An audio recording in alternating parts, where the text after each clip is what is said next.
जन्माद्यस्य यतोऽन्वयादितरतश्चार्थेष्वभिज्ञस्वराट् तेने ब्रह्महृदाय आदिकवये मुह्यन्ति यं सूरयः तेजो वारिमृदां यथा विनिमयो यत्र त्रिसर्गो मृषा धाम्ना स्वेन सदा निरस्तकुहकं सत्यं परं धीमहि निगमकल्पतरोर्गलितं फलं शुकमुखादमृतद्रवसंयुतम् पिबत भागवतं रसमालयं मुहुरहो रसिका भुवि भावुकाः दारिद्र्यदुःखज्वरदाहितानां मायापिशाची परिमर्दितानां संसारसिन्धौ परिपादितानां क्षेमाय वै भागवतं प्रगर्जति साङ्केत्यं पारिहास्यं वा स्तोभं हेलनमेव वा वैकुण्ठनामग्रहणम् अशेषाघहरं विदुः ಶ್ರೀಗುರುಭ್ಯೋ ನಮಃ ಹರಿ ಓಂ. ಹಿಂದಿನ ಪಾಠದಲ್ಲಿ ತುಂಬಾ ವಿರಹಕ್ಕೊಳಗಾದಂತಹ ಗೋಪಿಕೆಯರು ಕೃಷ್ಣ ಕಾಣದೇ ಇದ್ದಾಗ ಏನ್ ಮಾಡ್ತಾ ಇದ್ದಾರೆ, ಅವ್ರ ಮನಸ್ಸಿನಲ್ಲೆಲ್ಲ ಕೃಷ್ಣನೇ ತುಂಬಿಕೊಂಡು ಬಿಟ್ಟಿದ್ದಾರೆ, ಕೃಷ್ಣನನ್ನ ತುಂಬಿಕೊಂಡಿದ್ದಾರೆ. ನಮಗೆ ಯಾವುದೋ ಒಬ್ಬ ವ್ಯಕ್ತಿಯನ್ನ ಕಾಯ್ತಾ ಇದ್ದೇವೆ ಅಂತಾದ್ರೆ, ಅಥವಾ ಬಸ್ ಸ್ಟ್ಯಾಂಡಿನಲ್ಲಿ ಎಲ್ಲೋ ಒಂದ್ ಕಡೆಯಲ್ಲಿ ಬಸ್ಸಿಗೋಸ್ಕರ ಕಾಯ್ತಾ ಇದ್ದೇವೆ ಅಂತಾದ್ರೆ, ನಮ್ಮ ಕಣ್ಣಿಗೆ ಕಂಡ ಬಸ್ಸುಗಳೆಲ್ಲ ನಮ್ಮೂರಿನ ಬಸ್ ಏನೋ ಅಂತ ಅನಿಸುತ್ತೆ. ಬರ್ತಾ ಇರುವಂತಹ ವ್ಯಕ್ತಿಗಳೆಲ್ಲ ನಾವು ಯಾರಿಗೋಸ್ಕರ ಕಾಯ್ತಾ ಇದ್ದೇವೋ ಅದೇ ವ್ಯಕ್ತಿಗಳು ಎಂಬಂತಹ ಭಾವನೆ ಮನಸ್ಸಿನಲ್ಲಿ ಮೂಡುತ್ತೆ.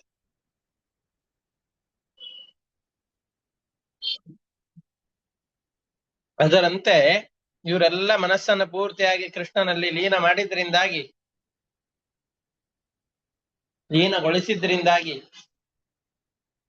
ಇವರಿಗೆ ತಾವೇ ಕೃಷ್ಣನೇನೋ ಅಂತ ಇನ್ನೊಬ್ಬರಿಗೆ ಕಾಣಿಸ್ತಾ ಇದೆ.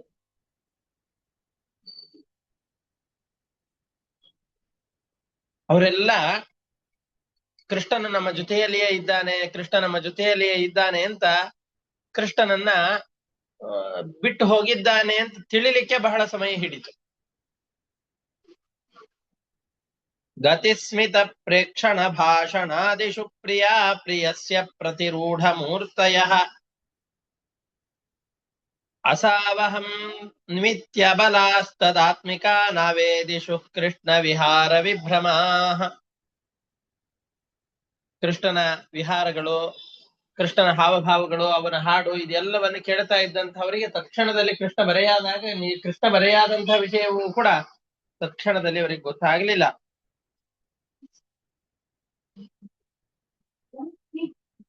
ಅವರು ಕೃಷ್ಣ ಕೃಷ್ಣ ಅಂತ ಜೋರಾಗಿ ಕಿರಿಚುತ್ತಾ ಇದ್ದಾರೆ. ಆದ್ರೆ ಕಿರಿಚೋದು ಹಾಡಿನ ಹಾಗಿದೆ. ಕೆಲವೊಂದಿಷ್ಟು ಜನ ಹಾಡಿದ್ರು ಕಿರಿಚದ ಹಾಗಿರುತ್ತೆ, ಇವರು ಕಿರಿಚುತ್ತಾ ಇದ್ರು ಕೂಡ ಅದು ಒಳ್ಳೆ ಗಾನದ ಹಾಗೆ ಇದೆ.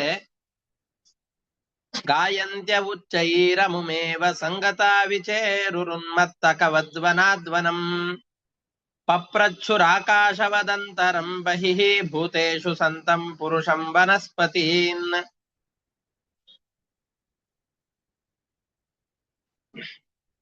ಪ್ರೇಮದಲ್ಲಿ ಮುಳುಗಿದವರಿಗೆ ಯಾರ ಬಳಿಯಲ್ಲಿ ಕೇಳಬೇಕು, ಯಾರ ಬಳಿಯಲ್ಲಿ ಕೇಳಬಾರದು ಅನ್ನುವ ವಿವೇಚನೆ ಇರೋದಿಲ್ಲ.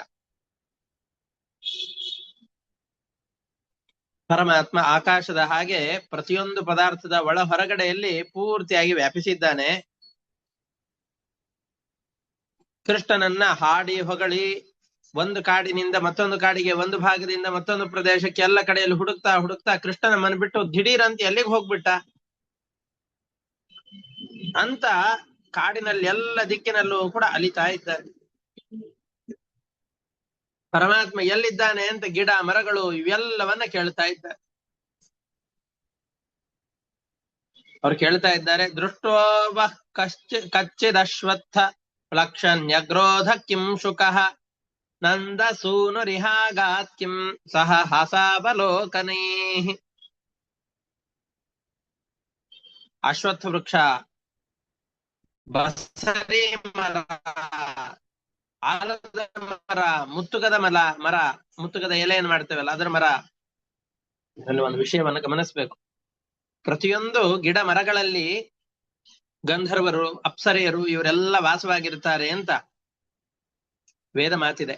ಏ ಗಂಧರ್ವ ಅಪ್ಸರತಶ್ಚ ದೇವೀಹಿ ಯೇಷು ವೃಕ್ಷೇಶು ವನಸ್ಪತಿ ಶ್ವಾಸತೆ. ಏತೇ ವೈ ಗಂಧರ್ವಾಪ್ಸರಸಾಂ ಗೃಹಾಃ. ಈ ವೃಕ್ಷಗಳು, ಮರಗಳು ಇವೆಲ್ಲ ಏನಿದೆಯೋ, ಗಂಧರ್ವರು ಅಪ್ಸರೆಯರು ಯಾರಿದ್ದಾರಲ್ಲ ಇವರೆಲ್ಲರ ಮನೆ ಇವು. ಹಾಗಾಗಿ ಇಲ್ಲಿ ಗೋಪಿಕೆಯರ ಶರೀರವನ್ನು ತಾಳಿ ಬಂದವರು ಕೂಡ ಸಾಮಾನ್ಯರಲ್ಲ, ಇವರೆಲ್ಲ ಅಪ್ಸರೆಯರೇ. ಇವರೆಲ್ಲ ಕೇಳ್ತಾ ಇದ್ದಾರೆ, ಅಶ್ವತ್ಥ ವೃಕ್ಷ, ಬಸರಿ ಮರ, ಆಲದ ಮರದ ಒಳಗಡೆಯಲ್ಲಿರುವ ಗಂಧರ್ವರರೇ, ಅಪ್ಸರರೇ, ಬಲರಾಮನ ತಮ್ಮನಾದಂತಹ ನಂದಗೋಪನ ಮಗನಾದಂತಹ ಕೃಷ್ಣ ಬಂದಿದ್ದಾನ? ನಿಮಗೆ ಕಾಣಿಸ್ತಾ ಇದ್ದಾನೇನು ಎಲ್ಲಾದ್ರೂ? ತುಳಸಿ ವೃಕ್ಷವೇ, ಕೃಷ್ಣ ಹೂಗಳನ್ನು ಬೇಕಾದ್ರೂ ಬಿಟ್ಟಿದ್ದು ಬಿಟ್ಟಾನೋ, ಆದ್ರೆ ನಿನ್ನ ಸಂಪರ್ಕವನ್ನು ಎಂದಿಗೂ ಕಳೆದುಕೊಳ್ಳೋದಿಲ್ಲ. ಯಾವಾಗಲೂ ಕೃಷ್ಣನ ಸಂಪರ್ಕದಲ್ಲಿಯೇ ಇರುವಂತಹ ತುಳಸಿ ವೃಕ್ಷವೇ, ಕೃಷ್ಣ ಎಲ್ಲಿದ್ದಾನೆ ಅಂತ ಹೇಳಮ್ಮ. ನಿನಗೆ ಗೊತ್ತಿರತ್ತಲ್ಲ ಕೃಷ್ಣ ಎಲ್ಲಿದ್ದಾನೆ ಹೇಳು. ಕಚ್ಚಿತ್ ತುಳಸಿ ಕಲ್ಯಾಣಿ ಗೋವಿಂದ ಚರಣ ಪ್ರಿಯೆ ಸಹತ್ವಾ ಆಲಿ ಕುಲೈರ್ ಬಿಭ್ರತ್ ದೃಷ್ಟಸ್ತೆ ಅತಿ ಪ್ರಿಯೋಚ್ಯುತಃ. ನಿನಗೆ ಅತ್ಯಂತ ಪ್ರೀತಿ ಪಾತ್ರನಾದವನು ಕೃಷ್ಣ. ಕೃಷ್ಣನಿಗೂ ನೀನು ಅಂತಂದ್ರೆ ಬಹಳ ಪ್ರೀತಿ. ನಮಗೂ ಅತಿ ಪ್ರಿಯನಾದವನು ಕೃಷ್ಣನಾಗಿದ್ದಾನೆ. ಕೃಷ್ಣ ನಮ್ಮ ಜೊತೆಯಲ್ಲಿ ಇದ್ದ ತತ್ಕ್ಷಣದಲ್ಲಿ ಎಲ್ಲೋ ಮಾಯವಾಗಿ ಹೋಗಿದ್ದಾನೆ, ನಮ್ಮ ಕಣ್ಣಿಗೆ ಕಾಣಸಿಗ್ತಾ ಇಲ್ಲ. ಎಲ್ಲಿದ್ದಾನೆ ಅಂತ ಗೊತ್ತಿದೆಯೇನೋ? ನಮಗೆ ಆ ಕೃಷ್ಣನ ವಿಳಾಸವನ್ನು ಕೊಡು ಅಂತ ಕೇಳ್ತಾ ಇದ್ದ. ಬಳ್ಳಿಗಳ ಬಡಿಯಲ್ಲಿ ಬರ್ತಾ ಇದ್ದಾರೆ, ಹೂಗಳ ಗಿಡವನ್ನ ಕೇಳ್ತಾ ಇದ್ದಾರೆ. ಜಾಜಿ ಗಿಡ, ಮಲ್ಲಿಗೆ ಹೂವೇ, ಕಾಡು ಮಲ್ಲಿಗೆಯ ಗಿಡವೇ, ದೇವರೆಲ್ಲ ಕೃಷ್ಣ ಈ ಕಾಡುಗಳಿಗೆ ಬಂದ ಅಂತಾದ್ರೆ ಪ್ರತಿಯೊಂದು ವೃಕ್ಷಗಳನ್ನ ಮುಟ್ಟಿ ಮುಟ್ಟಿ ಮಾತನಾಡಿಸ್ತಾನೆ. ಅವನ ಸ್ಪರ್ಶದಿಂದ ಪವಿತ್ರವಾದಂತಹ ವೃಕ್ಷಗಳನ್ನ ನೀವೆಲ್ಲ ನೀವು ಸುಳ್ಳು ಹೇಳಲಾರಿರಿ, ಗೊತ್ತಿರೋ ವಿಷಯವನ್ನು ಮುಚ್ಚಿಯೂ ಇಡಲಾರಿರಿ. ಕೃಷ್ಣ ಎಲ್ಲಿದ್ದಾನೆ ಅಂತ ಗೊತ್ತಿದ್ರೆ ನಮಗೆ ಆ ಕೃಷ್ಣನ ವಿಳಾಸವನ್ನು ತಿಳಿಸಿಕೊಡಿ. ದೊಡ್ಡ ದೊಡ್ಡ ಮರಗಳ ಬಳಿಯಲ್ಲಿ ಬರ್ತಾ ಇದ್ದಾರೆ. ಮಾವಿನ ಮರ, ಹಲಸು, ಶ್ರೀಗಂಧ, ನೇರಳೆ ಮರ, ಬೇಲದ ಮರ, ತಾರೆಯ ಮರ, ಈಚಲು ಮರ, ನೀರಂಜೆ ಎಂದು ಬೇಕಾದಷ್ಟು ಮರಗಳ ಬಳಿಯಲ್ಲಿ ಬಂದು ಪ್ರತ್ಯೇಕವಾಗಿ ಕೇಳ್ತಾ ಇದ್ದಾರೆ. ನೀವೆಲ್ಲ ಇಡೀ ಜೀವನವನ್ನು ನಡೆಸೋದೇ ಪರೋಪಕಾರಕ್ಕೋಸ್ಕರವಾಗಿ. ಅದಕ್ಕೆ ಪರೋಪಕಾರಾಯ ಫಲಂತಿ ವೃಕ್ಷಾಃ.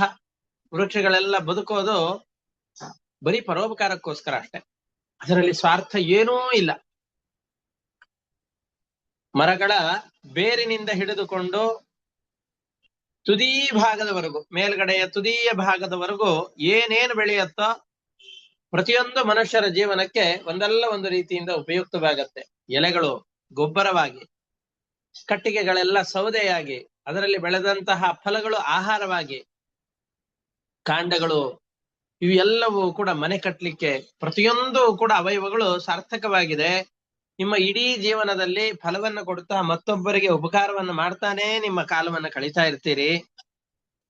ಅಂತಹ ಮರಗಿಡಗಳೇ ಕೃಷ್ಣ ಯಾವ ಹಾದಿಯಲ್ಲಿ ನಡೀತಾ ಇದ್ದಾನೆ, ನಿಮಗೆ ಆ ಹಾದಿ ಗೊತ್ತಿರುತ್ತೆ. ಆ ಕೃಷ್ಣನ ಹಾದಿಯನ್ನು ನಮಗೆ ತಿಳಿಸಿಕೊಡಿ.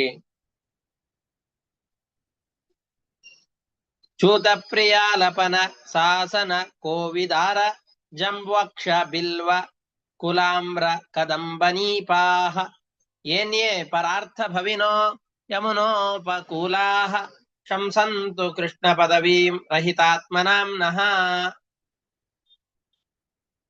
ಅಷ್ಟೇ ಅಲ್ಲ, ಈ ಭೂಮಿಯನ್ನ ಪ್ರಾರ್ಥನೆ ಮಾಡ್ತಾ ಇದ್ದಾರೆ. ಅಯ್ಯೋ ಭೂತಾಯಿ, ಏನ್ ಪುಣ್ಯ ಮಾಡಿದ್ದಿ ತಾಯಿ ನೀನು.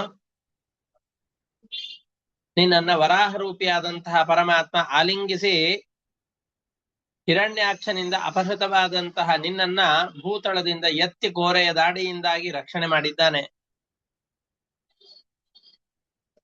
ತ್ರಿವಿಕ್ರಮ ರೂಪಿಯಾದಂತಹ ಪರಮಾತ್ಮ ಇಡೀ ಪಾದದಿಂದಾಗಿ ನಿನ್ನನ್ನ ಅಳೆದು ಬಿಟ್ಟಿದ್ದಾನೆ. ನಿನ್ನ ಪ್ರತಿಯೊಂದು ಕಣ ಕಣಗಳನ್ನು ಕೂಡ ಪರಮಾತ್ಮ ತನ್ನ ಪಾದಗಳಿಂದಾಗಿ ಪವಿತ್ರ ಮಾಡಿದ್ದಾನೆ ತ್ರಿವಿಕ್ರಮ ರೂಪದಿಂದ. ಈಗ ಅದೇ ಪರಮಾತ್ಮ ಕೃಷ್ಣನಾಗಿ ಬಂದು ನಿನ್ನ ಮೈ ಮೇಲೆ ಓಡಾಡ್ತಾ ಇದ್ದಾನೆ. ಎಂತಹ ಪುಣ್ಯವನ್ನು ಮಾಡಿದ್ದಿ. ಕೃಷ್ಣ ಓಡಾಡಿದ ಕಾರಣದಿಂದಲೋ ಎಂಬಂತೆ ಈ ಪ್ರದೇಶದಲ್ಲಿ ಎಲ್ಲಿ ನೋಡಿದರೂ ಕೂಡ ಮರ ಗಿಡಗಳೆಲ್ಲ ಫಲಗಳನ್ನ ಹೊಂದಿಕೊಂಡು ಸಮೃದ್ಧವಾಗಿ ಕಾಣಿಸ್ತಾ ಇದೆ. ಈ ಭೂಮಿ ಎಲ್ಲ ತುಂಬಾ ಸಮೃದ್ಧವಾಗಿ ಕಾಣಿಸ್ತಾ ಇದೆ. ಅದರಿಂದ ನೀನು ಕೃಷ್ಣನಿಂದ ಉಪಕೃತಳಾಗಿದ್ದಿ, ಪರಮಾತ್ಮನ ಪಾದದ ಸಂಪರ್ಕವನ್ನು ಪಡೆದವಳಾಗಿದ್ದಿ. ನಮಗೂ ಆ ಪರಮಾತ್ಮನ ಸ್ಪರ್ಶದ ಸುಖವಾಗಬೇಕಾಗಿದೆ. ಕೃಷ್ಣ ಎಲ್ಲಿದ್ದಾನೆ ಅಂತ ನಮಗೆ ಹೇಳು. ಚಿಂತೆ ಕೃತಂ ಕ್ಷಿತಿ ಶುಭಂ ಬತ ಕೇಶವಾಂಘ್ರಿ ಸ್ಪರ್ಶೋತ್ಸವೋತ್ ಪುಲಕಿತ ಅಂಗರುಹೈರ್ ವಿಭಾಸಿ ಅಪ್ಯಂಘ್ರಿ ಸಂಭವ ಉರುಕ್ರಮ ವಿಕ್ರಮಾದ್ವಾ ಅಹೋ ವರಾಹ ವಪುಷ ಆಹೋ ವರಾಹ ವಪುಷ ಪರಿರಂಭಣೇನ.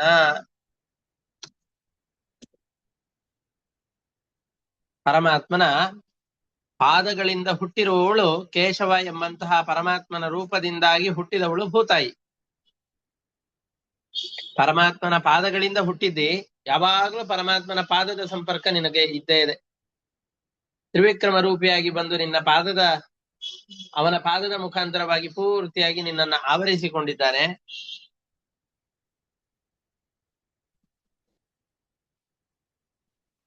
ವರಾಹ ರೂಪಿಯಾದಂತಹ ಪರಮಾತ್ಮ ನಿನ್ನನ್ನ ಅಲಂಗಿಸಿಕೊಂಡಿದ್ದಾನೆ.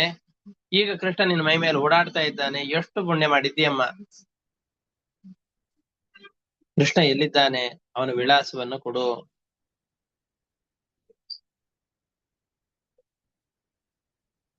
ಕೃಷ್ಣನ ಪರಿಮಳ ಇಲ್ಲಿ ಬರ್ತಾ ಇದೆ.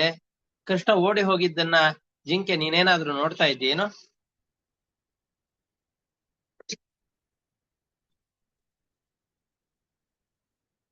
ಇದು ಆದ್ಮೇಲೆ ಜಿಂಕೆಗಳನ್ನು ಕೇಳ್ತಾ ಇದ್ದಾರೆ, ಲತೆಗಳನ್ನು ನೋಡ್ತಾ ಇದ್ದಾರೆ, ಮರಗಳನ್ನು ನೋಡ್ತಾ ಇದ್ದಾರೆ. ಪ್ರತಿಯೊಂದರ ಬಳಿಯಲ್ಲೂ ಕೂಡ ಕೃಷ್ಣ ಎಲ್ಲಿದ್ದಾನೆ ಹೇಳಿ ಹೇಳಿ ಅಂತ ಕೇಳ್ತಾ ಇದ್ದಾರೆ. ಹೀಗೆ ಗೋಪಿಯರೆಲ್ಲ ವೃಂದಾವನ ಬಳ್ಳಿಗಳು ಮರಗಳು ಕೃಷ್ಣನ್ ಎಲ್ಲಿದ್ದಾನೆ ಎಲ್ಲಿದ್ದಾನೆ ಅಂತ ಕೇಳ್ತಾ ಕೇಳ್ತಾ ಕೇಳ್ತಾ ಬರ್ತಾ ಇದ್ದಾರೆ. ಅವ್ರಿಗೆ ಥಟ್ ಅಂತ ಅಲ್ಲಿ ಕೃಷ್ಣನ ಹೆಜ್ಜೆಯ ಗುರುತುಗಳು ಕಾಣಿಸಿತು.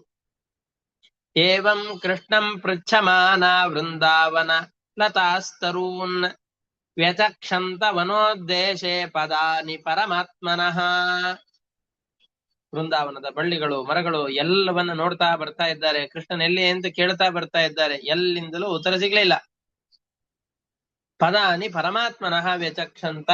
ಆ ಕಾಡಿನಲ್ಲಿ ಸಂಚಾರ ಮಾಡ್ತಾ ಇದ್ದಾಗ ಒಂದು ಕಡೆಯಲ್ಲಿ ಕೃಷ್ಣನ ಪಾದದ ಗುರುತುಗಳೆಲ್ಲ ಕಾಣಿಸ್ತಾ ಇವೆ.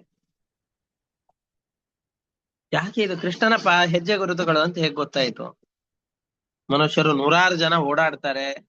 ನಮ್ಮ ಹೆಜ್ಜೆ ಗುರುತಾಗಿರಬಹುದು, ಮತ್ತೊಬ್ಬ ಗೋಪಿಯ ಹೆಜ್ಜೆ ಗುರುತಾಗಿರಬಹುದು. ಇದು ಪರಮಾತ್ಮನದ್ದೇ ಹೆಜ್ಜೆ ಗುರುತುಗಳು ಅಂತ ಹೇಗ್ ಗೊತ್ತಾಯ್ತು? ಹೇಗ್ ತೀರ್ಮಾನ ಮಾಡಿದ್ರು ಅವರು?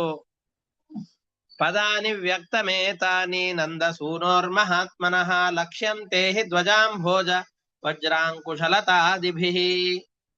ಗ್ಯಾರಂಟಿ 100% ಇದು ಕೃಷ್ಣನ ಪಾದಗಳೇ. ಬೇರೆಯವರು ಯಾವ ಮನುಷ್ಯರ ಪಾದಗಳಾಗ್ಲಿಕ್ಕೆ ಸಾಧ್ಯವೇ ಇಲ್ಲ. ಕುಲುಮಾನವರ ಪಾದಗಳಲ್ಲಿ ಧ್ವಜ ಪದ್ಮ ಅಂಕುಶ ಚಕ್ರ ಶಂಖ ಇವುಗಳೆಲ್ಲ ಚಿಹ್ನೆಗಳು ಬರ್ಲಿಕ್ಕೆ ಸಾಧ್ಯವೇನು? ಈ ಎಲ್ಲ ಚಿಹ್ನೆಗಳು ಈ ಪಾದದ ಗುರುತಿನಲ್ಲಿ ಕಾಣಿಸ್ತಾ ಇದೆ ಅಂತಂದ್ರೆ ಇದು ಸಾಮಾನ್ಯರಾದವರ ವ್ಯಕ್ತಿಗಳ ಪಾದದ ಗುರುತಲ್ಲ, ಇದು ಸಾಕ್ಷಾತ್ ಪರಮಾತ್ಮನ ಹೆಜ್ಜೆ ಗುರುತುಗಳೇ ಆಗಿದೆ. ಹೀಗೆ ಹಾಗಾದ್ರೆ ಒಂದು ಹೆಜ್ಜೆ ಗುರುತು ಕಾಣಿಸ್ತಲ್ಲ, ಈಗ ಆ ಹೆಜ್ಜೆ ಗುರುತನ್ನೇ ಹಿಡಿದುಕೊಂಡು ಹೋಗೋಣ. ಎಲ್ಲಿದ್ದಾನೆ ಕೃಷ್ಣ ಎಲ್ಲಿದ್ದಾನೆ ಅಂತ ನೋಡೋಣ ಅಂತ. ಬಹಳ ಬುದ್ಧಿವಂತರವರೆಲ್ಲ. ಕಾಡಿನಲ್ಲಿರುವ ಜನರಿಗೆ ಒಬ್ಬರೇ ಯಾರು ಹೋಗ್ತಾರೆ, ಇಬ್ಬರ ಜೊತೆ ಹೋದ್ರೆ ಆ ಹೆಜ್ಜೆಯ ಭಾರ ಎಷ್ಟಿರತ್ತೆ ಇದೆಲ್ಲ ಗೊತ್ತಾಗತ್ತೆ. ನೋಡಿ ಮುಂದೆ ಎಷ್ಟು ಚೆನ್ನಾಗಿ ಹೇಳ್ತಾ ಇದ್ದಾರೆ. ಈ ಕೃಷ್ಣನ ಹೆಜ್ಜೆ ಗುರುತುಗಳನ್ನ ನೋಡ್ಕೊಂಡು ಹೋಗ್ತಾ ಇದ್ದಾರೆ. ಸ್ವಲ್ಪ ದೂರ ಹೋದ ಮೇಲೆ ಒಂದು ಹೆಜ್ಜೆ ಗುರುತಿದ್ದು ಒಬ್ಬ ಪುರುಷನ ಹೆಜ್ಜೆ ಗುರುತಿದ್ದು ಮತ್ತೊಂದು ಹೆಜ್ಜೆ ಗುರುತುಗಳ ಜೊತೆಯಲ್ಲಿ ಸೇರ್ಕೊಳ್ತಾ ಇದೆ. ಅದು ಸಾಮಾನ್ಯರಾದ ಪುರುಷ ಮತ್ತೊಬ್ಬ ಗಂಡು ಮಕ್ಕಳದ್ದಲ್ಲ, ಯಾವುದೋ ಒಬ್ಬ ಸ್ತ್ರೀ ಕೃಷ್ಣನ ಜೊತೆಯಲ್ಲಿ ನಡೆದುಕೊಂಡು ಹೋಗ್ತಾ ಇದ್ದಾಳೆ. ಇದನ್ನ ನೋಡಿದ ತಕ್ಷಣದಲ್ಲಿ ಅವ್ರಿಗೆಲ್ಲ ಬಹಳ ಇದಾಯ್ತು. ಅಂತಂದ್ರೆ ಈ ಕೃಷ್ಣ ನನ್ನನ್ನು ಬಿಟ್ಟು ಇವ್ರ ಜೊತೆಯಲ್ಲಿ ಹೋಗ್ತಾ ಇದ್ದಾನೇನೋ ಅಂತ ಬಹಳ ಮನಸ್ಸಿನಲ್ಲಿ ವ್ಯಥೆಗೊಂಡ್ರವ್ರು. ಪರಸ್ಪರ ಮಾತನಾಡಿಕೊಳ್ತಾ ಇದ್ದಾರೆ. ತೈಸ್ತೈ ಪದೈಸ್ತತ್ ಪದವೀಂ ಅನ್ವಿಚ್ಛಂತೋ ಗ್ರತೋ ಬಲಾಃ ವಧ್ವಾ ಪದೈ ಸುಪೃಕ್ತಾನಿ ವಿಲೋಕ್ಯಾರ್ಥ ಸಮಬ್ರುವನ್. ಅವ್ರಿಗೆಲ್ಲ ಒಂಥರ ಅಸೂಯೆ ಶುರು ಆಯ್ತು. ನಮ್ಮ ಜೊತೆಯಲ್ಲಿರ್ಬೇಕಾದಂತಹ ಕೃಷ್ಣ ಮತ್ತೊಬ್ಬ ಸ್ತ್ರೀ ಜೊತೆಯಲ್ಲಿ ಓಡಾಡ್ತಾ ಇದ್ದಾನ ಅಂತ ಅಸೂಯೆಯಿಂದ ಬಹಳ ದುಃಖಿತರಾಗ್ತಾ ಇದ್ದಾರೆ. ಪರಸ್ಪರ ಮಾತನಾಡಿಕೊಳ್ತಾ ಇದ್ದಾರೆ ಅವರು.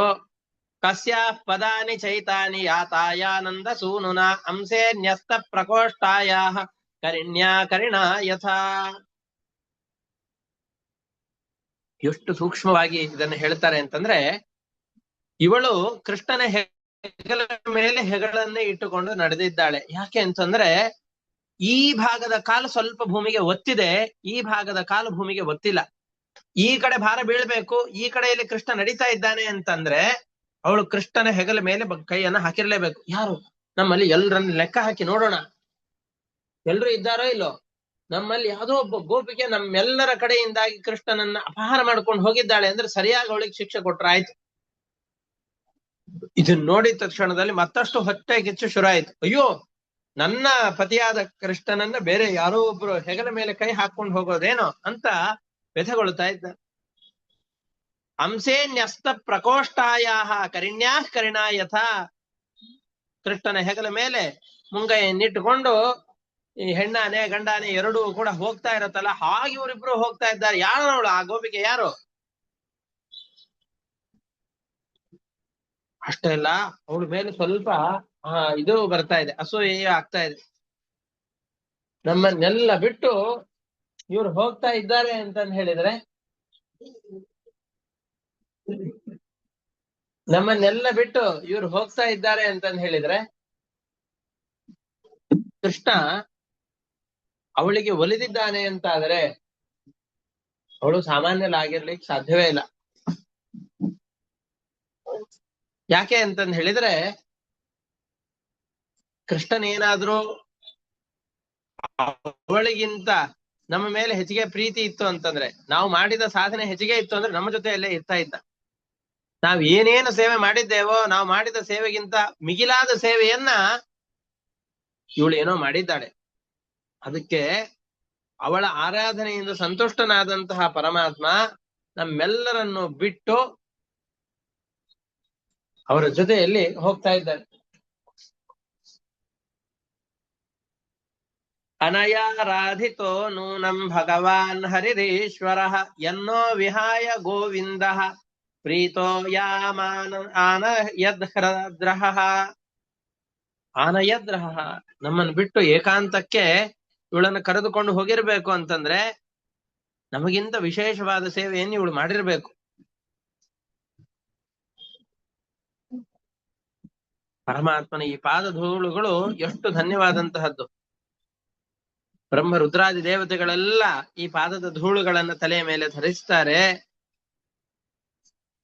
ಆದ್ರೆ ಬರೀ ಕೃಷ್ಣನ ಪಾದವನ್ನು ನೋಡ್ತಾ ಇದ್ದಾಗ ನಮಗಷ್ಟು ಮನಸ್ಸಿನಲ್ಲಿ ಕ್ಲೇಶ ಉಂಟಾಗಿದ್ದಿಲ್ಲ, ಹೊಟ್ಟೆ ಕಿಚ್ಚಾಗಿದ್ದಿಲ್ಲ. ಆದ್ರೆ ಪಕ್ಕದಲ್ಲಿ ಇನ್ನೊಬ್ಬ ಸ್ತ್ರೀಯ ಹೆಜ್ಜೆ ಗುರುತೆಲ್ಲ ಇದೆ ಅಲ್ಲ, ಇದನ್ನು ನೋಡಿದ್ರೆ ಮನಸ್ಸಿನಲ್ಲಿ ಬಹಳ ಕಳವಳ ಉಂಟಾಗುತ್ತೆ. ನಮ್ಮ ಜೊತೆಯಲ್ಲಿರಬೇಕಾದಂತಹ ಕೃಷ್ಣ, ನಮ್ಮ ಅಂಗಸಂಗವನ್ನು ಪಡಿಬೇಕಾದಂತಹ ಕೃಷ್ಣ ನಮ್ಮನ್ನು ಬಿಟ್ಟು ಇವಳ ಜೊತೆಯಲ್ಲಿ ಹೋಗ್ತಾ ಇದ್ದಾನೆ ಅಂತಂದ್ರೆ ಇದು ನಮಗೆ ಸಹನೆ ಮಾಡ್ಲಿಕ್ಕೆ ಆಗ್ತಾ ಇಲ್ಲ, ಅಸಹನೆ ಉಂಟಾಗ್ತಾ ಇದೆ. ಧನ್ಯ ಅಹೋ ಅಮಿ ಆಲ್ಯ ಗೋವಿಂದಾಂಘ್ಯಬ್ಜ ರೇಣವಃ. ಈ ಭೂತಲದಲ್ಲಿ ಇರುವಂತಹ ಈ ಪಾದದ ಧೂಳುಗಳೇನಿದೆಯೋ ಬಹಳ ಪರಮ ಪವಿತ್ರವಾದದ್ದು. ಈ ಧೂಳನ್ನ ಬ್ರಹ್ಮಾದಿ ದೇವತೆಗಳೆಲ್ಲ ತಮ್ಮ ತಲೆಯ ಮೇಲೆ ಪಾವಿತ್ರ್ಯಕ್ಕೋಸ್ಕರ ಅಂತ ಧರಿಸ್ತಾರೆ. ಆ ಪಾದದ ಧೂಳುಗಳನ್ನ ತಲೆಯ ಮೇಲೆ ಧರಿಸಿದರೆ ಅವರ ಅಭೀಷ್ಟಗಳೆಲ್ಲ ಸಿದ್ಧಿಯಾಗತ್ತೆ. ಅಂತಹ ಈ ಹೆಜ್ಜೆ ಗುರುತುಗಳ ಜೊತೆಯಲ್ಲಿ ಇನ್ನೊಂದು ಹೆಜ್ಜೆ ಗುರುತಿದೆ ಅಲ್ಲ, ಇದು ನಮ್ಮ ಹೊಟ್ಟೆ ಕಿಚ್ಚಿ ಕಾರಣವಾಗಿದೆ. ತಸ್ಯ ಅಮೂನಿನಃ ಕ್ಷೋಭಂ ಕುರ್ವಂತಿ ಉಚ್ಚೈಃ ಪದಾನಿ ಯತ್ ಏಕಾ ಅಪಹೃತ್ಯ ಗೋಪೀನಾಂ ರಹೋ ಭುಂಕ್ತೆ ಅಚ್ಯುತಾಧರಂ. ಕೃಷ್ಣನ ಜೊತೆಯಲ್ಲಿ ಒಬ್ಬಳೇ ಸ್ತ್ರೀ ಕುಳಿತುಕೊಂಡು ಲಲ್ಲೆ ಹೊಡಿತಾ ಇದ್ದಾಳೆ. ಇದು ನಮಗೆ ಬಹಳ ವ್ಯಥೆ. ನಲಕ್ಷ್ಯಂತೆ ಪದಾನ್ಯತ್ರ ತಸ್ಯ ನೂನಂ ತೃಣಾಂಕುರೈಃ ಖಿದ್ಯತ್ ಸುಜಾತಾಂಘ್ರಿತಲಾಂ ಉನ್ನಿನ್ಯೇ ಪ್ರೇಯಸೀಂ ಪ್ರಿಯಃ. ಸ್ವಲ್ಪ ಮುಂದೆ ಹೋಗ್ತಾ ಇದ್ದಾರೆ, ಇನ್ನೂ ಹೊಟ್ಟೆ ಕಿಚ್ಚು ಹೆಚ್ಚಿಗೆ ಆಯ್ತು, ಹೊಟ್ಟೆಯಲ್ಲಿ ಬೆಂಕಿ ಬಿದ್ದಾಗಾಯ್ತು. ಅವ್ರು ಹೇಳ್ತಾ ಇದ್ದಾಳೆ, ನೋಡಿ ಇಲ್ಲಿವರೆಗೂ ಎರಡೆರಡು ಇದ್ದಂತಹ ಹೆಜ್ಜೆ ಗುರುತುಗಳು ಇಲ್ಲಿಂದ ಬರೀ ಕೃಷ್ಣನ ಹೆಜ್ಜೆ ಗುರುತುಗಳಷ್ಟೇ ಕಾಣಿಸ್ತಾ ಇದೆ. ಅಷ್ಟೇ ಅಲ್ಲ, ಇಲ್ಲಿಯವರೆಗೆ ಕೃಷ್ಣನ ಹೆಜ್ಜೆ ಗುರುತುಗಳು ಅಷ್ಟು ಸ್ಪಷ್ಟವಾಗಿ ಮೂಡ್ತಾ ಇರ್ಲಿಲ್ಲ. ಇಲ್ಲಿಂದ ಭೂಮಿಯಲ್ಲಿ ಸ್ವಲ್ಪ ಆಳವಾಗಿ ಸ್ಪಷ್ಟವಾಗಿ ಮೂಡಿದೆ ಅಂತಂದ್ರೆ ಅವಳನ್ನು ಕರೆದುಕೊಂಡು ಹೋಗುವಾಗ ಬಹಳ ಕೋಮಲಳಾದಂತಹ ತನ್ನ ಪ್ರೇಯಸಿ ಬಹಳ ದುಃಖಿತಳಾಗ್ತಾ ಇದ್ದಾಳೆ ಅಂತ ವ್ಯಥೆಗೊಂಡು ಪಾಪ ಕೃಷ್ಣ ಅವಳನ್ನು ಹೆಗಲ ಮೇಲೆ ಹೊತ್ಕೊಂಡು ಹೋಗಿರ್ಬೇಕು. ಇದನ್ನು ನೋಡಿದರಂತೂ ನನ್ನ ಹೊಟ್ಟೆಯಲ್ಲಿ ಬೆಂಕಿಯನ್ನೇ ಹಾಗೆ ಆಗ್ತಾ ಇದೆ ಅಂತ ಅಸೂಯೆಯಿಂದ ಹೇಳ್ತಾ ಇದ್ದ. ತಲಕ್ಷ್ಯಂತೆ ಪದಾನ್ಯತ್ರ ತಸ್ಯ ನೂನಂ ತೃಣಾಂಕುರೈಹಿ. ಈ ಹುಲ್ಲು ಚೂಪಾದಂತಹ ದಂಟುಗಳು ಭೂಮಿಯಲ್ಲೆಲ್ಲ ಬೆಳೆದಿದ್ದ ಹಾಗೆ ಉಳಿದು ಬಿಟ್ಟು ಅದ್ರ ಮೇಲೆ ನಡೆದ್ರೆ ಅವಳಿಗೆ ಎಲ್ಲಿ ತುಂಬಾ ಆಯಾಸವಾಗತ್ತೋ ಅನ್ನೋ ಕಾರಣದಿಂದ ಖಿದ್ಯತ್ ಸುಜಾತಾಂಗ್ರಿ ತಲಾಂ ಉನ್ನಿನ್ನೇ ಪ್ರೇಯಸೀಂ ಪ್ರಿಯಃ. ಈ ಕೃಷ್ಣ ಅವಳನ್ನ ಹೊತ್ತುಕೊಂಡು ನಡೀತಾ ಇದ್ದಾನೆ. ನೋಡಿ ಈ ಹೆಜ್ಜೆ ಗುರುತುಗಳು, ಇದು ಹೊತ್ಕೊಂಡು ನಡೀತಾ ಇದ್ದಾನೆ. ನಿಮಗೆ ಹೇಗೆ ಗೊತ್ತಾಯ್ತು ನೋಡಿ, ನಾ ಸುಮ್ನೆ ಹೇಳ್ತಾ ಇಲ್ಲ, ಕಾರಣವನ್ನು ತೋರಿಸ್ತೇನೆ. ಇಲ್ಲಿವರೆಗೂ ನೋಡಿ ಕೃಷ್ಣನ ಹೆಜ್ಜೆ ಗುರುತುಗಳು ಭೂಮಿಯಲ್ಲಿ ಅಷ್ಟು ಆಳವಾಗಿ ಮೂಡಿದ್ದಿಲ್ಲ. ಇಲ್ಲಿಂದ ನೋಡ್ರಿ ಕೃಷ್ಣನ ಹೆಜ್ಜೆ ಗುರುತುಗಳು ಭೂಮಿಯಲ್ಲಿ ಎಷ್ಟು ಆಳವಾಗಿ ಮೂಡಿದೆ ಅಂತ ನೋಡ್ರಿ. ಅದರಿಂದ ಕೃಷ್ಣ ತನ್ನ ಪ್ರೇಯಸಿಯನ್ನು ಹೊತ್ತುಕೊಂಡು ಹೋಗ್ತಾ ಇದ್ದಾನೆ ಅಂತ ಇದರಿಂದ ನಾವು ತಿಳಿಬಹುದು. ಇಮಾನ್ಯಧಿಕ ಮಗ್ನಾನಿ ಪದಾನಿ ವಹತೋ ವಧೂ ಗೋಪ್ಯ ಪಶ್ಯತ ಕೃಷ್ಣಸ್ಯ ಭಾರಾಕ್ರಾಂತಾನಿ ಕಾಮಿನಃ.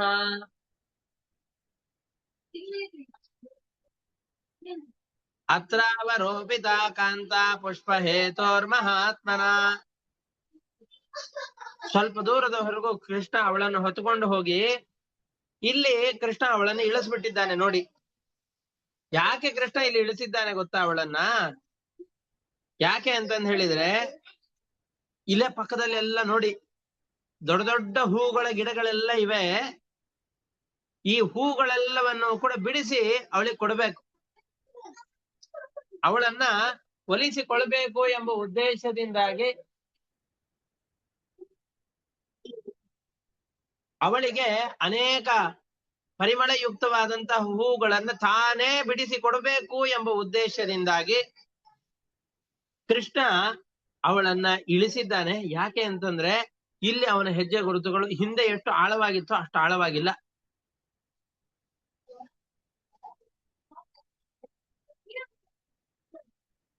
ಅತ್ರಾವರೋಪಿತ ಕಾಂತ ಪುಷ್ಪ ಹೇತೋರ್ ಮಹಾತ್ಮನ. ಅತ್ರ ಪ್ರಸೂನಾಪಚಯ ಪ್ರಿಯಾರ್ಥೆ ಪ್ರೇಯಸಾ ಕೃತಃ ಪ್ರಪದಾಕ್ರಮಣೆ ಏತೆ ಪಶ್ಯತಾಸ ಕಲೆ ಪದೇ. ಇಲ್ಲೆಲ್ಲ ಕೃಷ್ಣ ಬಂದು ತನ್ನ ಅತ್ಯಂತ ಪ್ರೀತಿ ಪಾತ್ರಳಾದಂತಹ ಅವಳಿಗೋಸ್ಕರ ಅಂತ ಹೂಗಳೆಲ್ಲವನ್ನು ಬಿಡಿಸಿದ್ದಾನೆ. ಇಲ್ಲೆಲ್ಲ ಹೆಜ್ಜೆ ಗುರುತುಗಳು ಪೂರ್ತಿಯಾಗಿ ಮೂಡಿಲ್ಲ. ಯಾಕೆ ಅಂತಂದ್ರೆ ಹೆಜ್ಜೆ ಗುರುತುಗಳು ಪೂರ್ತಿಯಾಗಿ ಮೂಡಿತ್ತು ಅಂತಂದ್ ಹೇಳಿದ್ರೆ, ಈ ಯಾಕೆ ಪೂರ್ತಿಯಾಗಿ ಮೂಡಿಲ್ಲ ಅಂತಂದ್ರೆ ಹೂಗಳೆಲ್ಲ ಮೇಲಾಗಿತ್ತು ಅಂತಂದ್ರೆ ಏನ್ ಮಾಡ್ತೇವೆ, ಮೇಲ್ಗಡೆಯಲ್ಲಿ ಹೂಗಳೆಲ್ಲ ಬೆಳೆದಿತ್ತು ಅಂತಂದ್ರೆ ಏನ್ ಮಾಡ್ತೇವೆ ನಾವು, ತುದಿಗಾಲಲ್ಲಿ ನಿಂತು ಆ ತುದಿಗಾಲಲ್ಲಿ ನಿಂತು ಹೂಗಳೆಲ್ಲವನ್ನು ಕೂಡ ಕೊಯ್ತೇವೆ. ಅದರಂತೆ ಕೃಷ್ಣನ ಪೂರ್ತಿಯಾದ ಹೆಜ್ಜೆ ಗುರುತುಗಳು ಕಾಣಿಸ್ತಾ ಇಲ್ಲ. ಬರೀ ನೋಡಿ, ಬರೀ ಬೆರಳಿನ ಭಾಗಗಳಷ್ಟೇ ಕಾಣಿಸ್ತಾ ಇದೆ, ಪೂರ್ತಿಯಾದ ಹೆಜ್ಜೆ ಗುರುತುಗಳು ಕಾಣಿಸ್ತಾ ಇಲ್ಲ.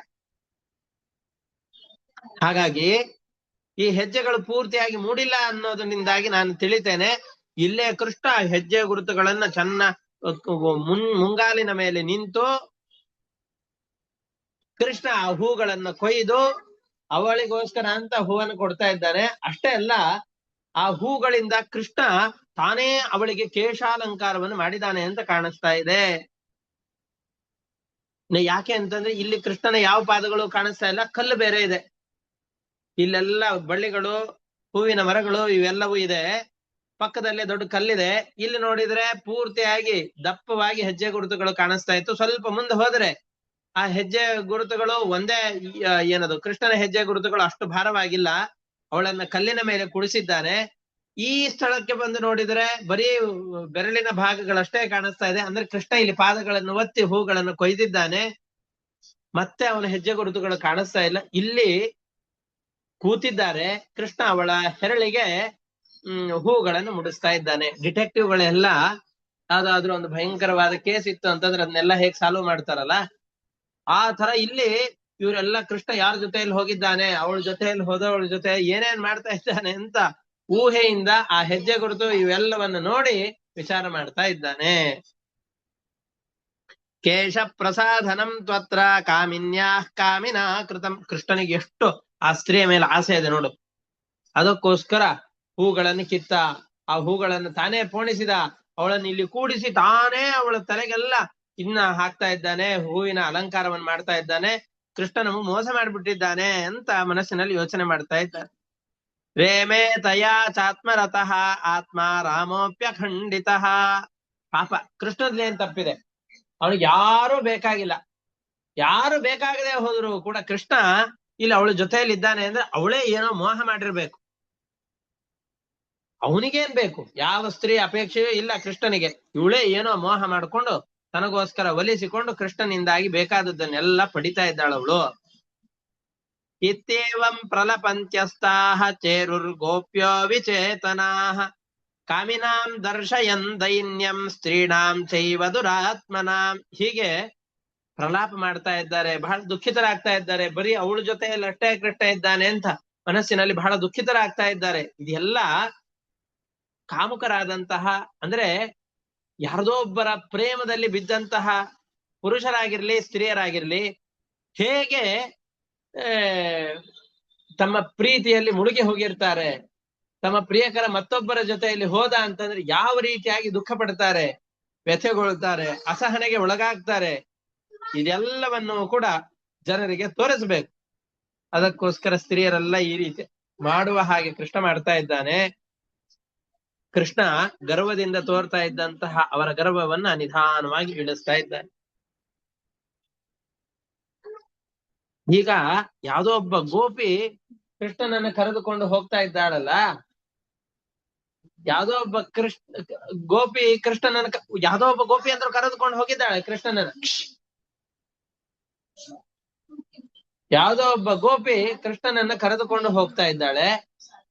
ಹಾಗಾದ್ರೆ ಆ ಗೋಪಿ ತಾನು ಎಲ್ಲರಿಗಿಂತಲೂ ಕೂಡ ಶ್ರೇಷ್ಠನಾಗಿದ್ದಾನೆ, ಎಲ್ಲ ಗೋಪಿಯರಿಗಿಂತಲೂ ಕೂಡ ಉತ್ತಮಳಾದವಳು ನಾನೇ. ಯಾಕೆಂದ್ರೆ ಕೃಷ್ಣ ಈ ಎಲ್ಲ ಗೋಪಿಯರನ್ನು ಬಿಟ್ಟು ನನ್ನ ಜೊತೆಯಲ್ಲಿ ಅಷ್ಟೇ ಬಂದಿದ್ದಾನೆ ಅಂತಂದುಕೊಂಡು ತಾನೇ ಎಲ್ಲ ಗೋಪಿಯರಿಗಿಂತ ಮಿಗಿಲಾದವಳು ಅಂತ ತಾನು ಅಹಂಕಾರ ಪಡ್ತಾ ಇದ್ದಾಳೆ. ಯಾಂ ಗೋಪಿ ಕಾಮಯಾನ ಮಾಂ ಅಸೌ ಭಜತೆ ಮಾಮಸೌ ಭಜತೆ ತಿಹ ತತೋ ಗತ್ವಾ ವನೋದ್ದೇಶಂ ದೃಪ್ತ್ವಾ ಕೇಶವಮಬ್ರವೀತ್. ಅವಳು ಎಲ್ಲ ಕಡೆಯಲ್ಲಿ ಸಂಚಾರ ಮಾಡ್ತಾ ಕೃಷ್ಣನನ್ನ ಆರಾಧನೆ ಮಾಡ್ತಾ, ಕೃಷ್ಣನಿಂದಾಗಿ ಇಷ್ಟೆಲ್ಲ ಕೆಲಸ ಆಗಿದೆ. ಇವ್ರು ಏನೋ ಊಹೆ ಮಾಡಿದ್ರು ಅದೆಲ್ಲ ಸತ್ಯವೇ. ಯಾಕೆ ಅಂದ್ರೆ ಯಾವುದೋ ಒಬ್ಬ ಗೋಪಿ ಕೃಷ್ಣನನ್ನ ಕರೆದುಕೊಂಡು ಬಂದಿದ್ದಾಳೆ, ಅವಳು ತುಂಬಾ ಆರಾಧನೆ ಮಾಡಿದ್ಲು. ಇಲ್ಲಿ ಬರೋವರೆಗೂ ಅವಳಿಗೆ ಅಹಂಕಾರ ಇರ್ಲಿಲ್ಲ, ಇಲ್ಲಿ ಬಂದ ಮೇಲೆ ಅವಳಿಗೆ ಅಹಂಕಾರ ಬಂದಿದೆ. ಎಲ್ಲ ಗೋಪಿಯರನ್ನು ಬಿಟ್ಟು ನನ್ನ ಜೊತೆಯಲ್ಲೇ ಕೃಷ್ಣ ಬಂದಿದ್ದಾನೆ ಅಂತಂದ್ರೆ ನನ್ನ ಮೇಲೆ ಕೃಷ್ಣನಿಗೆ ಎಷ್ಟು ಪ್ರೀತಿ ಇರಬೇಕು ಅಂತ ಈಗ ಸ್ವಲ್ಪ ಅಹಂಕಾರ ಅವಳಿಗೆ ಬಂತು. ಸ್ವಲ್ಪ ನಮ್ಮ ಮೇಲೆ ಆ ವ್ಯಕ್ತಿಗೆ ಪ್ರೀತಿ ಹೆಚ್ಚಿಗೆ ಇದೆ ಅಂತ ಆದ್ರೆ ಆ ವ್ಯಕ್ತಿಗಳಿಗೆ ಆದೇಶವನ್ನು ಮಾಡ್ತೇವಲ್ಲ, ಹಾಗೆ ಅವಳು ಹೇಳ್ತಾ ಇದ್ದಾಳೆ, ಕೃಷ್ಣನಿಗೆ ದರ್ಪದಿಂದ ಆಜ್ಞೆ ಮಾಡ್ತಾ ಇದ್ದಾಳೆ. ತಥೋ ಗತ್ವ ವನೋದ್ದೇಶಂ ದೃಪ್ತ ಕೇಶವಮಬ್ರವೀತ್. ಕೃಷ್ಣನನ್ನು ಕುರಿತು ಹೇಳ್ತಾ ಇದ್ದಾಳೆ, ನಪಾರ ಏಹಂ ಚರಿತುಂ ನಯಮಾಂ ಯತ್ರ ಮೇತ್ತೆ ಮನಃ ಏವ ಮುಕ್ತ ಪ್ರಿಯಾಮಾಹ ಸ್ಕಂಧ ಆರುಹ್ಯತಾಮಿತಿ. ಕೃಷ್ಣ, ನನಗೆ ನಡಿಲಿಕ್ಕೆ ಆಗ್ತಾ ಇಲ್ಲಪ್ಪ, ನನ್ನ ಕೈಕಾಲುಗಳೆಲ್ಲ ಬಹಳ ನೋವಾಗಿ ಬಿಟ್ಟಿದೆ, ನಿನಗೆ ಎಲ್ಲಿ ಬೇಕೋ ಅಲ್ಲಿ ಕರ್ಕೊಂಡು ಹೋಗು. ನನ್ನನ್ನು ಹೊತ್ಕೊಂಡು ಹೋಗಷ್ಟೇ ಅಂತ ಅವಳು ಹೇಳ್ತಾ ಇದ್ದ.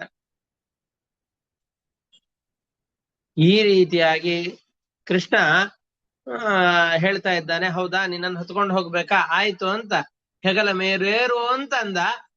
ಅವಳು ಎದ್ದು ಹೆಗಲನ್ನು ಏರ್ಬೇಕು ಅಂತ ಬರ್ತಾ ಇದ್ದಾಳೆ, ಕೃಷ್ಣ ಅಲ್ಲಿಂದಲೂ ಅಂತರ್ಧಾನನಾದ. ತತಶ್ಚಾಂತರ್ದಧೆ ಕೃಷ್ಣ ಸಾವಧೂರನ್ವತಪ್ಯತ ಹಾನಾಥ ರಮಣ ಪ್ರೇಷ್ಠ ಕ್ವಾಸಿ ಕ್ವಾಸಿ ಮಹಾಭುಜ ದಾಸ್ಯಾಸ್ತೆ ಕೃಪಣಾಯ ಮೇ ಸಖೆ ದರ್ಶಯ ಸನ್ನಿಧಿಂ. ಅವಳು ವಿಲಾಪ ಮಾಡ್ತಾ ಇದ್ದಾಳೆ, ಕೃಷ್ಣ ಎಲ್ಲಿ ಹೋದ್ಯಪ್ಪ, ಇಲ್ಲಿಯವರೆಗೂ ನನ್ನ ಜೊತೆಯಲ್ಲೇ ಇದ್ದಿ, ಇಲ್ಲಿಂದ ಓಡಿ ಎಲ್ಲೋ ಹೋಗ್ಬಿಟ್ಟಿದ್ದೀಯಲ್ಲಪ್ಪ, ನಾನ್ ನಿನ್ನನ್ನು ಹೊತ್ತುಕೋ ಅಂತ ಹೇಳಿದ್ದೆ, ತಪ್ಪಾಯ್ತೋ ಏನೋ, ಎಲ್ಲಿದ್ದೀಯಾ ತೋರಿಸು, ರಾತ್ರಿಯ ಸಂದರ್ಭ ಇದು, ನಿನ್ನನ್ನೇ ನಂಬಿ ಬಂದಿದ್ದೇನೆ, ಎಲ್ಲಿದ್ದೀಯಾ ನೀನು, ಕಾಣಿಸಿಕೋ ಅಂತ ಹೇಳ್ತಾ ಇದ್ದಾಳೆ. ಇಷ್ಟೊತ್ತಿಗಾಗ್ಲೇ ಇವರ ಹೆಜ್ಜೆ ಗುರುತುಗಳನ್ನೆಲ್ಲ ನೋಡ್ಕೊಂಡು ಉಳಿದ ಗೋಪಿಯರೆಲ್ಲ ಇವಳಿದ್ದಲ್ಲಿ ಬರ್ತಾ ಇದ್ದಾರೆ. ಇಲ್ಲಿ ನೋಡಿದ್ರೆ ಇವಳು ಪ್ರಜ್ಞೆ ತಪ್ಪಿ ಬಿದ್ದು ಬಿಟ್ಟಿದ್ದಾಳೆ. ಕೃಷ್ಣ ಬಿಟ್ಟು ಹೋದಾಗ ಅಳತಾ ಅಳತಾ ಅಳತಾ ಆ ಕೃಷ್ಣನ ಯೋಚನೆಯಲ್ಲಿಯೇ ಮರೆತು ತನ್ನ ಪ್ರಜ್ಞೆಯನ್ನು ಕಳೆದುಕೊಂಡು ಮೂರ್ಛಿತಳಾಗಿ ಬಿದ್ದಿದ್ದಾಳೆ. ಉಳಿದ ಗೋಪಿಯರೆಲ್ಲ ಬಂದ್ರು. ಓ, ಇಲ್ಲಿವರೆಗೂ ಇವಳನ್ನು ಕರ್ಕೊಂಡು ಬಂದು ಕೃಷ್ಣ ಇವಳನ್ನು ಬಿಟ್ಟು ಇಲ್ಲಿಂದ ಅಂತರ್ಧಾನನಾಗಿದ್ದಾನೆ ಅಂತ ಹೇಳಿ ಅವಳು ಇವಳನ್ನು ನೋಡ್ತಾ ಇದ್ದಾರೆ. ಅನ್ವಿಚ್ಛಂತ್ಯೋ ಭಗವತೋ ಮಾರ್ಗಂ ಗೋಪ್ಯೋ ಅವಿದೂರತಃ ತದೃಶು ಪ್ರಿಯ ವಿಶ್ಲಿಷ್ಟಾಂ ಮೋಹಿತಾಂ ದುಃಖಿತಾಂ ಸತೀಂ. ಬಹಳ ದುಃಖಿತಳಾದಂತಹ ತಮ್ಮ ಆತ್ಮೀಯ ಸ್ನೇಹಿತೆಯಾದಂತಹ ಅವಳನ್ನ ನೋಡ್ತಾ ಇದ್ದಾರೆ.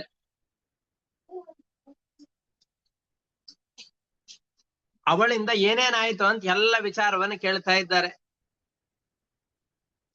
ನಾನು ಕೃಷ್ಣ ಇಷ್ಟೆಲ್ಲ ಪ್ರೀತಿ ಮಾಡಿ ನನ್ನ ಜೊತೆಯಲ್ಲಿ ಬಂದಾಗ ಆ ಕೃಷ್ಣನ ಪ್ರೀತಿಯನ್ನ ಅರ್ಥ ಮಾಡಿಕೊಳ್ಳದೇನೆ ಕೃಷ್ಣನ ಸಲಿಗೆ ಸಿಕ್ಕಿದೆ ಅಂತಂದುಕೊಂಡು ನನ್ನನ್ನು ಎತ್ತಿಕೋ ಅಂತ ದರ್ಪದಿಂದ ಅಪಮಾನ ಮಾಡಿಬಿಟ್ಟೆ.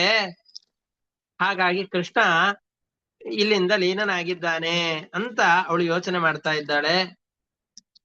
ಇಷ್ಟೊತ್ತಿಗೆ ಓ, ಹಾಗಾದ್ರೆ ಇವಳು ದರ್ಪ ತೋರಿದ್ರಿಂದಾಗಿ ಇವಳಿಗೆ ಕಾಣಿಸಿಕೊಳ್ಳದೇನೆ ಕೃಷ್ಣ ಅಂತರ್ಧಾನನಾಗಿದ್ದಾನೆ ಅಂತಂದ್ರೆ, ನಮ್ಮಿಂದಲೂ ಕೂಡ ನಮಗೂ ಕಾಣಿಸಿಕೊಳ್ಳದೇನೆ ಕೃಷ್ಣ ಅಂತರ್ಧಾನವಾಗ್ಲಿಕ್ಕೆ ಕಾರಣ ಏನು ಅಂತಂದ್ರೆ, ನಾವು ಕೃಷ್ಣನಿಗೆ ಅತ್ಯಂತ ಪ್ರೀತಿ ಪಾತ್ರರಾದವರು ಅನ್ನುವ ನಮ್ಮ ದರ್ಪ. ಹಾಗಾಗಿ ಕೃಷ್ಣ ನಮ್ಮಿಂದಲೂ ಕೂಡ ಅಂತರ್ಧಾನನಾಗಿದ್ದಾನೆ ಅಂತಂದುಕೊಂಡು ತಮ್ಮಿಂದ ಕೃಷ್ಣ ಅಂತರ್ಧಾನವಾಗಿದ್ದಾನೆ ಅವಳಿಗೆ ಹೇಳಿ, ನೀನ್ ಒಬ್ಬಳೆ ಅಲ್ಲ, ನಿನ್ ಜೊತೆಯಲ್ಲಿ ನಾವು ಕೂಡ ನಿನ್ನ ದುಃಖಕ್ಕೆ ಜೊತೆಯಾಗಿದ್ದೇವೆ ಅಂತ ಹೇಳಿ, ಕೃಷ್ಣ ಅಂತರ್ಧಾನನಾಗ್ಲಿಕ್ಕೆ ಕಾರಣ ಏನು ಅಂತಂದ್ರೆ ನಾವು ಮಾಡಿದ ಅಹಂಕಾರ ಅಂತ ಅವಳಿಗೆ ತಿಳಿ ಹೇಳಿ, ಇನ್ನ ಓಡಿ ಹೋದ್ರೆ ಎಲ್ಲೂ ಕೃಷ್ಣ ಸಿಗೋದಿಲ್ಲ, ನಮ್ಮ ದರ್ಪವನ್ನು ಇಳಿಸಿಕೊಂಡ್ರೆ ಮಾತ್ರ ಕೃಷ್ಣ ಸಿಗ್ತಾನೆ ಅಂತಂದುಕೊಂಡು ಗತ್ವಾ ವನಾದ್ವನಂ ಚಂದ್ರ ಜ್ಯೋತ್ಸ್ನ ಯಾವದ್ವಿಭಾವ್ಯತೆ. ಎಲ್ಲ ಕಡೆಯಲ್ಲಿ ಕತ್ತಲು ಪೂರ್ತಿಯಾಗಿ ಆವರಿಸಿದೆ. ಕೃಷ್ಣನನ್ನು ಹುಡುಕುವ ಪ್ರಯತ್ನವನ್ನು ಇಷ್ಟರವರೆಗೂ ಮಾಡ್ತಾ ಇದ್ದವರು, ಓ, ನಮ್ಮ ಅಹಂಕಾರದಿಂದ ಕೃಷ್ಣನನ್ನು ದೂರ ಮಾಡಿಕೊಂಡಿದ್ದೇವೆ ಅಂತ ತಿಳಿದಾಗ ಕೃಷ್ಣನನ್ನು ಹುಡುಕುವ ಪ್ರಯತ್ನವನ್ನು ಬಿಟ್ರು. ಮಾತು ಮನಸ್ಸು ಎಲ್ಲದರಲ್ಲೂ ಕೃಷ್ಣ ತುಂಬಿದ್ದಾನೆ. ಇನ್ನೇನ್ ಮಾಡ್ಬೇಕು, ಕೃಷ್ಣ ಬರಬೇಕು ಅಂದ್ರೆ ಭಕ್ತಿಯಿಂದ ಕೃಷ್ಣನ ಸ್ತೋತ್ರವನ್ನು ಮಾಡ್ಬೇಕು ಅಂತಂದುಕೊಂಡು ತಮ್ಮ ಶರೀರದ ಮೇಲಿನ ಪ್ರಜ್ಞೆಯನ್ನ ಕಳೆದುಕೊಂಡು ಕೃಷ್ಣನ ಗುಣಗಾನವನ್ನು ಮಾಡ್ತಾ ಇದ್ದಾರೆ. ಶರೀರದ ಮೇಲಿನ ಪ್ರಜ್ಞೆ ಇಲ್ಲ ಅಂತಂದು ಹೇಳಿದ್ರೆ ಮನೆ ಮಠ ಬಂಧು ಬಾಂಧವರು ಇವರೆಲ್ಲರ ನೆನಪನ್ನು ಇಟ್ಕೊಳ್ಳಿಕ್ ಸಾಧ್ಯವೇನು? ತನ್ಮನಸ್ಕಾಸ್ತದಾಲಾಪಾಹ ತದ್ವಿಚೇಷ್ಟಾಸ್ತದಾತ್ಮಿಕಾಹ ತದ್ಗುಣಾನೇವ ಗಾಯಂತ್ಯೋ ನಾತ್ಮ ಗಾರಾಣಿ ಸಸ್ಮರುಹು. ಯಾವಾಗ್ಲೂ ಕೃಷ್ಣನ ಧ್ಯಾನ, ಗಾನ, ಸ್ಮರಣೆ ಇದರಲ್ಲಿ ಏನೇ ಕಾಲವನ್ನು ಕಳಿತಾ ತಮ್ಮ ಶರೀರದ ಮೇಲಿನ ಪ್ರಜ್ಞೆಯನ್ನು ಕೂಡ ಕಳೆದುಕೊಂಡಿದ್ದಾರೆ. ಮನೆ ಮಠ ಇದು ಎಲ್ಲದರ ಚಿಂತೆಯನ್ನು ಬಿಟ್ಟಿದ್ದಾರೆ. ಮತ್ತೆ ಯಾವ ಯಮುನೆಯ ಮರಳ ದಂಡೆಯ ಮೇಲೆ ಕೃಷ್ಣ ಇವರಿಗೆ ಅದೃಶ್ಯನಾಗಿದ್ದ ಅದೇ ಸ್ಥಳಕ್ಕೆ ಬರ್ತಾ ಇದ್ದಾರೆ. ಕೃಷ್ಣ ಬಂದೇ ಬರ್ತಾನೆ, ಅವನ ಗುಣಗಾನವನ್ನು ಮಾಡಿದರೆ ಎಲ್ಲಿದ್ರೂ ಕೃಷ್ಣ ಬಂದೇ ಬರ್ತಾನೆ ಅಂತ ತಿಳಿದುಕೊಂಡು ಕೃಷ್ಣನ ಆಗಮನದ ಬಯಕೆಯಿಂದಾಗಿ ಇಲ್ಲಿಯೇ ಬಂದು ಕೃಷ್ಣನ ಸ್ತೋತ್ರವನ್ನು ಮಾಡ್ತಾ ನಿಂತಿದ್ದಾರೆ. ಪುನಃ ಪುಲಿನಮಾಗತ್ಯ ಕಾಲಿಂದ್ಯಾ ಕೃಷ್ಣ ಭಾವನಾ ಸಮವೇತ ಜಗುಃ ಕೃಷ್ಣಂ ತದಾಗಮನ ಕಾಂಕ್ಷಿಣ. ಕೃಷ್ಣ ಬರ್ತಾನೆ ಅಂತಂದುಕೊಂಡು ಈ ಸ್ಥಳಕ್ಕೆ ಬಂದು ಕೃಷ್ಣನ ಸ್ತೋತ್ರವನ್ನು ಮಾಡ್ತಾ ಇದ್ದಾರೆ. ಆ ಸ್ತೋತ್ರ ಏನು ಅನ್ನೋದನ್ನ ಮುಂದಿನ 29ನೇ ಅಧ್ಯಾಯದಲ್ಲಿ ಹೇಳ್ತಾರೆ. ಇವತ್ತಿಗೆ 28ನೇ ಅಧ್ಯಾಯ ಮುಕ್ತಾಯವಾಗಿದೆ. ಪಾಠವನ್ನು ಕೂಡ ಇಲ್ಲಿಗೆ ಮುಕ್ತಾಯ ಮಾಡೋಣ. ಕೃಷ್ಣನ ಮರೆವು ನಮ್ಮ ಅಹಂಕಾರದಿಂದ ನಮಗೆ ಬಾರದೇ ಇರಲಿ ಅಂತ ಆ ಕೃಷ್ಣನಲ್ಲಿ ಪ್ರಾರ್ಥನೆಯನ್ನು ಮಾಡಿಕೊಂಡು ಈ ಪಾಠವನ್ನು ಮುಕ್ತಾಯ ಮಾಡೋಣ. ಹರಯೇ ನಮಃ. ಶ್ರೀ ಕೃಷ್ಣಾರ್ಪಣಮಸ್ತು. ಅನೇನ ಭಾವಿಯತ್ ಪುಣ್ಯಂ ತೇನ ಪ್ರೀಣಾತು ಕೇಶವಃ. ಶ್ರೀ ಕೃಷ್ಣಾರ್ಪಣಮಸ್ತು. ಎಲ್ಲರಿಗೂ ನಮಸ್ಕಾರ.